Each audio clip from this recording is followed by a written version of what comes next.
Chronic pain is one of the biggest issues that we deal with as physical therapists. That is pain that's been going on for typically longer than a few months, so maybe 6 months or more. And most people have an old injury that has been affecting them for a really long time. So what happens is even if we've recovered from that, it can still have some lingering symptoms, even though that tissue is long healed. But the brain remembers. And so what happens is the brain ends up putting some limitations on some range of motion.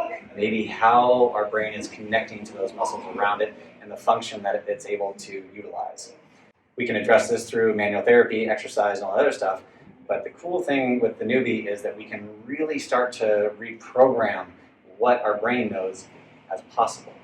So if we can use the stimulation from the Neubie to blast a bunch of stimulation and reawaken these body parts, reawaken these muscles that are turned off and turn down the ones that are overactive and angry and holding things, we can start to optimize your function and really build that trust that, yeah, my arm can do this. Yeah, my back can move that direction.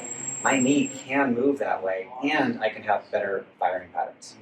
If what Ryan describes sounds like something you could benefit from, give the office a call or email us, and let's see if we can try it out on you.